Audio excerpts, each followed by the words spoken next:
നമസ്കാരം. The path is the goal എന്ന discussion സീരീസിൻ്റെ അടുത്ത സെഷനിലേക്ക് വീണ്ടും ഏവർക്കും സ്വാഗതം. നമുക്ക് ആദ്യം മെഡിറ്റേഷൻ ചെയ്യാം.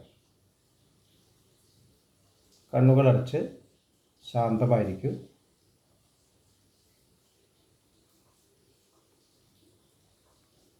ഭൂമി മാതാവിനോടും സർവചരാചരങ്ങളോടും അന്തരീക്ഷത്തോടും കൃതജ്ഞത രേഖപ്പെടുത്തൂ.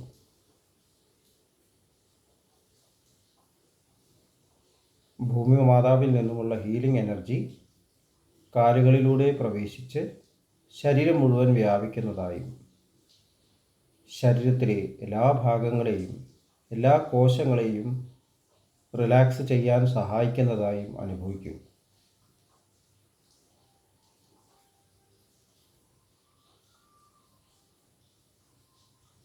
ഇപ്പോൾ ശരീരം പൂർണ്ണമായും റിലാക്സ്ഡായി.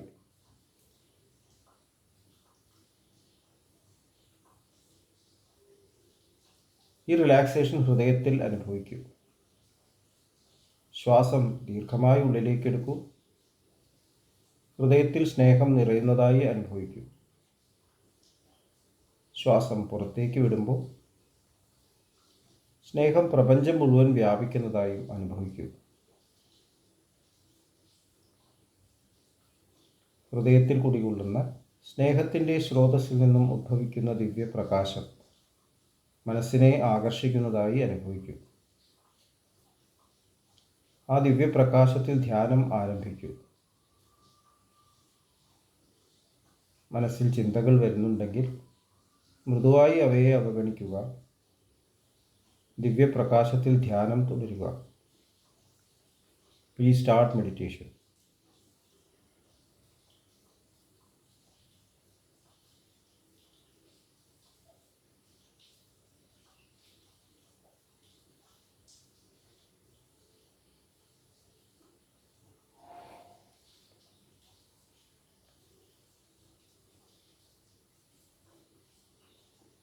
ഓക്കെ, കണ്ടീഷൻ ഹൃദയത്തിൽ നിലനിർത്തി പതുക്കെ കണ്ണുകൾ തുറക്കൂ. എല്ലാവരെയും ഹാർദമായി ഹാർട്ട്ഫുൾനെസ് സഹജമാർഗ് മെഡിറ്റേഷൻ സിസ്റ്റത്തിലേക്ക് സ്വാഗതം ചെയ്യുന്നു. എങ്ങനെ ജോയിൻ ചെയ്യാം എന്നത് ഡിസ്ക്രിപ്ഷൻ ബോക്സിൽ കൊടുത്തിട്ടുണ്ട്. നമ്മുടെ ജീവിതം എത്ര നമ്മൾ ഡൈവേർഷൻസ് വരികയാണെങ്കിലും ഒടുക്കം ഒരേ പാതയിലേക്ക് തിരിച്ചെത്തുന്നതായിട്ട് കാണാൻ സാധിക്കും. ഒരു ബേസ് ഉണ്ട്, അവിടേക്ക് തിരിച്ചെത്തും. അതിനാണ് മരണം എന്ന് പറയുന്നത്. എല്ലാ ദിവസവും നമ്മൾ ഇത് അനുഭവിക്കുന്നുണ്ട്. ഉറക്കത്തിൽ, സുഷുപ്തി അവസ്ഥയിൽ നമ്മൾ എത്ര വിഷമങ്ങൾ അനുഭവിക്കുന്നുണ്ടെങ്കിലും എത്ര സന്തോഷങ്ങൾ അനുഭവിക്കുന്നുണ്ടെങ്കിലും അതെല്ലാം കഴിഞ്ഞിട്ട് മനസ്സ് പോയിട്ട് സെറ്റിൽഡ് ആവുന്നു. ആ സെറ്റിൽമെൻറ്റിലാണ് മനസ്സിന് സന്തോഷം ലഭിക്കുന്നത്, ആ ബേസിൽ. അതിനുശേഷമാണ് അടുത്ത ദിവസത്തേക്കുള്ള ഊർജം ലഭിക്കുന്നത്. ഇതേ സ്റ്റേറ്റ് തന്നെയാണ് മരണത്തിൽ സംഭവിക്കുന്നത്. ഒരു ജീവിതത്തിൻ്റെ എല്ലാ പ്രാരാബ്ധങ്ങളും തീർന്നതിന് ശേഷം ഈ ശരീരം ഇനി ഒന്നുകൊണ്ടും ഉപയോഗിക്കാൻ പറ്റില്ല, ഈ ജീവിതത്തിന് തുടരാൻ സാധിക്കില്ല എന്ന് മനസ്സിലാവുമ്പോൾ ബേസിലേക്ക് എത്തണം. ശരീരം ഡിസ്പേഴ്സ്ഡായി പോകുന്നു, പഞ്ചഭൂതങ്ങളിൽ വിലയം പ്രാപിക്കുന്നു, ലൈഫുമായിട്ട് ഒത്തുചേരുന്നു, ബേസുമായിട്ട് ടച്ച് ചെയ്യുന്നു. വീണ്ടും അവിടെ നിന്നും ആരംഭിക്കുന്നു. സയൻസും ഇത് തന്നെ പറയുന്നുണ്ട്, കണ്ടിന്യൂറ്റി ഉണ്ട്, ഒരിക്കലും ഒന്നും നശിക്കുന്നില്ല. Destruction is returning to the cause. നമ്മൾ ഈ രൂപത്തിലാണോ വേറെ രൂപത്തിലാണോ, ഞാനുണ്ടോ ആത്മാവുണ്ടോ, ഇതൊന്നും ചോദ്യമല്ല. പക്ഷേ കണ്ടിന്യൂറ്റി ഉണ്ട്, ഒരു സംശയമില്ല. യൂണിവേഴ്സിൻ്റെ കണ്ടിന്യൂറ്റി എസ്റ്റാബ്ലിഷ്ഡ് ആയിട്ടൊരു കാര്യമാണ്. ഒരു ബിഗ് ബാങ് ഉണ്ടായിരുന്നു. ബിഗ് ബാങ്കിന് മുമ്പ് എന്താണെന്ന് അറിയില്ല. അപ്പോൾ അതിന് മുമ്പേയും ഒരു പ്രപഞ്ചം ഉണ്ടായിട്ടുണ്ടാവും. അത് കൺട്രാക്ട് ചെയ്യുന്നു, സിംഗുലാരിറ്റി ആവുന്നു, പിന്നെയും ബിഗ് ബാങ് ഉണ്ടാവുന്നു. അപ്പോൾ ഈ അണ്ടർലൈങ് ആയിട്ടുള്ളൊരു കണ്ടിന്യൂറ്റി നമ്മുടെ ജീവിതത്തിൽ കാണാം. എത്രത്തോളം മനസ്സ് ഡൈവേർട്ട് ചെയ്താലും പിന്നെയും അത് സെറ്റിലാവാനുള്ള ഒരു സാധ്യത നമ്മുടെ ഉള്ളിലുണ്ട്. ഭഗവത്ഗീതയിൽ ക്ഷേത്രജ്ഞൻ എന്ന് പറഞ്ഞു. ക്ഷേത്രത്തെക്കുറിച്ച് അറിവുള്ള ഒരു സ്റ്റേറ്റ്, വിറ്റ്നസ് ഭാവമായിട്ട് നിൽക്കുകയാണ്, ഒന്നും ചെയ്യുന്നില്ല. അപ്പോൾ നമ്മളിവിടെ ഒരു പ്രവൃത്തി ചെയ്യണമെന്നുണ്ടെങ്കിൽ അവിടെ വെളിച്ചമുണ്ട്, ലൈറ്റ് വേണം. ലൈറ്റൊന്നും ചെയ്യുന്നില്ല. ഒരു ലൈറ്റില്ലാതെ അത് ചെയ്യാൻ പറ്റില്ല. ലൈറ്റിൻ്റെ പ്രസൻസിലാണത് ചെയ്യാൻ പറ്റുന്നത്. നമ്മൾ തെറ്റ് ചെയ്യുകയാണെങ്കിൽ തെറ്റിൻ്റെ കൂടെ നിൽക്കുന്നു, നല്ലത് ചെയ്യാനും നല്ലതിൻ്റെ കൂടെ നിൽക്കുന്നു, നല്ലതിനുള്ള വെളിച്ചം നൽകുന്നു. ഇതുപോലെയാണ് ക്ഷേത്രജ്ഞ ഭാവം എന്ന് പറയുന്നത്. നമുക്ക് എന്ത് പ്രവൃത്തി വേണമെങ്കിൽ ചെയ്യാം, പക്ഷെ അതിനുള്ള ജ്ഞാനം അവിടെ നിന്ന് ലഭിക്കുന്നു. എന്നിട്ട് തിരിച്ച് അവിടെ തന്നെ ഡിപ്പോസിറ്റ് ചെയ്യണം. പക്ഷെ ഡൈവേഷൻസ് കൂടുന്തോറും ലൈഫിൻ്റെ സ്ട്രെസ്സ് വർദ്ധിക്കുന്നതായിട്ട് കാണാൻ സാധിക്കുന്നു. ഒരുപാട് അനുഭവങ്ങളുണ്ടായി എനിക്ക്. അതിനുശേഷമാണ് ഞാനിപ്പോൾ ഇവിടെ എത്തിച്ചേർന്നത് എന്നെല്ലാം പറയും. മനസ്സമാധാനത്തോടെ ഇരിക്കുന്നു. എന്താണ് ഈ അനുഭവങ്ങളെന്ന് പറയുമ്പോൾ മനസ്സിൻ്റെ ഡൈവേഷൻസാണ്. നമ്മൾ തന്നെ തിരഞ്ഞെടുത്ത ഡൈവേഷൻസാണ്. ആരും നിർബന്ധിച്ചിട്ട് നമ്മുടെ മുകളിൽ അടിച്ചേൽപ്പിക്കുന്ന കാര്യമല്ല. സാഹചര്യങ്ങളുടെ സമ്മർദ്ദങ്ങളിൽ ഞാനങ്ങനെ ചെയ്തു പോയി എന്നൊക്കെ പറയും. പക്ഷെ നമുക്കതിനെ മറികടക്കാനുള്ളതും അതിൽ നിന്ന് മാറി നിൽക്കാനും ഉള്ള നിർണയം നമുക്ക് തന്നിട്ടുണ്ട്. നമുക്ക് ആ ചോയ്സ് ഉണ്ട്. നമുക്കത് എടുക്കാൻ പറ്റില്ല. കാരണം നമുക്കതിൻ്റെ വില്ലില്ല, അതിനുള്ള മനോധൈര്യമില്ല. നമുക്ക് സൊസൈറ്റിനെ എതിർക്കാൻ പറ്റില്ല, ഫാമിലിനെ എതിർക്കാൻ പറ്റില്ല. നമ്മുടെ ആഗ്രഹങ്ങളെല്ലാം അവിടെ കൂടിക്കിടക്കുകയാണ്. അപ്പോൾ നമ്മുടെ ജീവിതത്തിൽ ഈ ക്ഷേത്രജ്ഞ ഭാവം ഒരു ആക്റ്റീവായിട്ടൊരു ഭാവം എങ്ങനെയായിട്ട് മാറ്റണം, അതാണ് നമ്മൾ ചിന്തിക്കേണ്ടതെന്ന് എനിക്ക് തോന്നുന്നു. നമ്മുടെ അടിസ്ഥാനപരമായുള്ള ഈ ശ്രദ്ധ, നമ്മൾ ശ്രദ്ധയെക്കുറിച്ച് പറയുന്നുണ്ട്, ഒരു ഫൗണ്ടേഷൻ, അവിടെ നിന്നാണ് സ്പോൺസറിങ് തോട്ട്സ് വരുന്നത്. ആ ശ്രദ്ധ ഈ ക്ഷേത്രജ്ഞനിൽ കണക്ട് ചെയ്തിട്ട് എന്ത് ചെയ്യുമ്പോഴും അവിടെ നിന്നുകൊണ്ട് പ്രവർത്തിക്കാൻ സാധിക്കുകയാണ്. എന്തൊരു അത്ഭുതമായിരിക്കും അത്. അപ്പോൾ ചെയ്യുന്ന പ്രവൃത്തികളെല്ലാം പെർഫെക്ഷനിലാവും. നമുക്കൊരു ടെൻഷനും ഉണ്ടാവില്ല.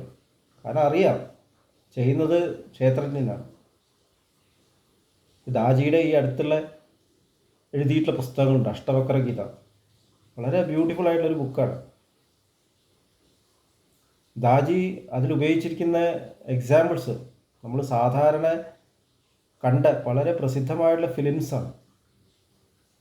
ഒരുപക്ഷെ ഫിലിം എഴുതിയ ആളും ഡയറക്ടർക്കും അതുപോലെ എഴുതിയ ആൾക്കും ഇത്രയും അർത്ഥമുണ്ട് അതിനൊന്നും മനസ്സിലായിട്ടുണ്ടാവില്ല. ഇതാണ് ഒരു മാസ്റ്ററുടെ നേച്ചർ. നമ്മൾ ചെയ്ത പ്രവൃത്തിയെ ബ്യൂട്ടിഫൈ ചെയ്ത് നമുക്കത് തിരിച്ച് കാണിച്ചു തരും. കണ്ടോ, നിങ്ങൾ എന്ത് ചെയ്താലും അതൊക്കെ ഡിവൈൻ തന്നെ ആയിരുന്നു, നിങ്ങൾ മനസ്സിലാക്കിയില്ല എന്ന് നമുക്ക് കാണിച്ചു തരികയാണ്. എന്നാണ് ദാജിയ പുസ്തകത്തിൽ കാണിച്ചിരിക്കുന്നത്. ഒരു കുട്ടി ഒരു പടം വരച്ചിട്ട് അച്ഛാ ഞാൻ പടം വരച്ചു എന്ന് പറയുമ്പോൾ അച്ഛനത് നന്നായിട്ടുണ്ട് എന്ന് പറഞ്ഞിട്ട് അതിൽ ഫൈൻ ടച്ചസ് നടത്തിയിട്ട് തിരിച്ചു കൊടുക്കുകയാണ്. കണ്ടോ, നിൻ്റെ പടം എത്ര ബ്യൂട്ടിഫുള്ളാണ്. അപ്പോൾ മാന് മനസ്സിലാകുന്ന എൻ്റെ പടം എത്ര എനിക്കിനിയും ഇമ്പ്രൂവ് ചെയ്യാനുള്ള സ്കോപ്പ് ഉണ്ട് എന്ന് മനസ്സിലാക്കി കൊടുക്കുകയും ചെയ്തു. വളരെയധികം ഹ്യൂമിലിറ്റിയോട് കൂടിയാണ് മാസ്റ്റർ അത് ചെയ്യുന്നത്. മാസ്റ്റർ ഒരിക്കലും പറയുന്നില്ല, മാസ്റ്റർ അത് അവർ ഉദാഹരണങ്ങളായിട്ടാണ് പറയുന്നത്. ആ സിനിമയിൽ നിന്ന് ഞാനിത് പഠിച്ചു, ആ പുസ്തകത്തിൽ നിന്ന് ഞാനിത് പഠിച്ചു, ഓരോരോ സ്ക്രിപ്റ്റേഴ്സ് ഞാനിത് പഠിച്ചു. അതാണ് വിനയം എന്ന് പറയുന്നത്. പക്ഷേ ശരിക്കും എന്താ സംഭവിച്ചിരിക്കുന്നത്, ആ ലിറ്ററേച്ചറൊക്കെ എടുത്തിട്ട്, ആ ഫിലിംസ് എടുത്തിട്ട്, ആ കഥകൾ എടുത്തിട്ട് അതിനെ പ്യൂരിഫൈ ചെയ്തിട്ട് ബ്യൂട്ടിഫൈ ചെയ്തിട്ട് തിരിച്ച് സൊസൈറ്റിക്ക് നൽകിയിരിക്കുകയാണ്. കണ്ടോ, നിങ്ങൾ എന്ത് ചെയ്താലും അത് ഡിവൈൻ വർക്ക് തന്നെയാണ്, നിങ്ങളത് മനസ്സിലാക്കിയിട്ട് പ്രവർത്തിക്കും. ഇതാണ് ക്ഷേത്രത്തെ ഭാവത്തിൽ നിന്നുകൊണ്ട് പ്രവർത്തിക്കുക എന്നതിൻ്റെ അത്ഭുതം. അപ്പോൾ ശ്രദ്ധയുടെ ഒരു തിരിച്ചുവരവായിട്ട് പറയാം. നമ്മൾ സാധാരണ ശ്രദ്ധ എന്ന് പറഞ്ഞാൽ ഡിവൈൻ ആയിട്ടുള്ള ആ ലോകത്തിലേക്ക് പ്രവേശിക്കാൻ നമ്മുടെ ഉള്ളിൽ ഡെവലപ്പ് ചെയ്യേണ്ട ഒരു സ്റ്റേറ്റാണ് ശ്രദ്ധ. ഡീപ്പൻ ചെയ്ത് നമ്മളെ ആ ഒരു ഡിവൈൻ വേൾഡിൽ ജീവിക്കാൻ പറ്റുന്ന, ആ വൈബ്രേറ്ററി തലത്തിൽ ജീവിക്കാൻ പറ്റുന്ന രീതിയിലാക്കി മാറ്റുക. ഇവിടെ അങ്ങനെയല്ല, ആ വൈബ്രേറ്ററി തലം ഇങ്ങോട്ട് കൊണ്ടുവരിക. ഇവിടെ എന്തൊക്കെ ചെയ്താലും ഇതെല്ലാം ശരിക്കും അതൊന്നും വ്യത്യസ്തമല്ല എന്ന് മനസ്സിലാക്കാൻ വേണ്ടിയിട്ട് പാർട്ടിസിപ്പേറ്റ് ചെയ്യുക. ഇതാണ് ശരിക്കുള്ളൊരു സ്പിരിച്വൽ പ്രാക്ടീഷണറിന് നൽകുന്ന ഉത്തരവാദിത്തം എന്ന് തോന്നുന്നു. ഇവിടെ ഡിവൈൻ വേൾഡിലേക്ക് ഉയരേണ്ട കാര്യമല്ല ഉള്ളത്, ഡിവിനിറ്റി ആണ് ശരിക്കും എല്ലാം എന്ന് മനസ്സിലാക്കി കൊടുക്കുക, തിരിച്ച് കാണിച്ചു കൊടുക്കുക. നിങ്ങൾ ക്രൂരത കാണിക്കുകയാണെന്ന് നിങ്ങൾക്ക് തോന്നുന്നുണ്ടെങ്കിൽ ശരിക്കും അത് ഡിവിനിറ്റി തന്നെ ആയിരുന്നു, നിങ്ങളത് മനസ്സിലാക്കും. അപ്പം അങ്ങനെ ആകുമ്പോൾ ക്രൂരത ചെയ്യാൻ തോന്നില്ല. എന്തിനിത് ചെയ്തു, ആവശ്യമില്ലായിരുന്നു. ഇങ്ങനെ ഇത്രയും അക്രമം ചെയ്തിട്ട് വേണോ ഈ കാര്യം മനസ്സിലാക്കാനായിട്ട്? എത്ര എളുപ്പമുണ്ടായിരുന്നു കാര്യങ്ങൾ മനസ്സിലാക്കാൻ. ഗൗതമ ബുദ്ധനോട് യശോധര ചോദിച്ച കാര്യം, നിങ്ങൾ ഈ ഒരു കാര്യത്തിന് വേണ്ടിയിട്ടാണ് കുടുംബം വിട്ടു പോയത്? ആവശ്യമില്ലായിരുന്നു. അങ്ങനെയും പറ്റുമായിരുന്നു, പക്ഷെ ഇത്രയും കോംപ്ലിക്കേറ്റഡ് വഴിയുടെ ആവശ്യമില്ല. ഗൗതമ ബുദ്ധൻ ബാബുജി മഹാരാജായിട്ട് ഇൻ്റർ കമ്മ്യൂണിക്കേഷനിൽ പറയുന്നുണ്ട്, ഞാൻ എത്ര ബുദ്ധിമുട്ടി, ഇത് വളരെ സരളമാക്കിയിട്ട് അങ്ങ് ലോകത്തിന് നൽകിയിരിക്കുന്നു. ഇതാണ് ഹാർട്ട്ഫുൾനെസ് എന്ന് പറയുന്നത്. നമ്മൾ കോംപ്ലിക്കേറ്റഡ് ഫോർമുലാസ് ഫോളോ ചെയ്യേണ്ട കാര്യമില്ല. ഫോളോ ചെയ്താലും നിങ്ങൾ ഫോളോ ചെയ്യുന്ന അറിയാതെ തന്നെ ഈ ഹാർട്ട്ഫുൾനെസ് തന്നെയാണെന്ന് മാസ്റ്റർ കാണിച്ചു തരുന്നു. ഇത് അഭ്യാസികൾ എന്നുള്ള രീതിയിൽ, സ്പിരിച്വൽ പ്രാക്ടീഷണേഴ്സ് എന്നുള്ള രീതിയിൽ ഓരോ ഹാർട്ട്ഫുൾനെസ് പ്രാക്ടീഷണേഴ്സ് റെസ്പോൺസിബിലിറ്റി ആയിട്ട് മാസ്റ്റർ കാണിച്ചു തരികയാണ്.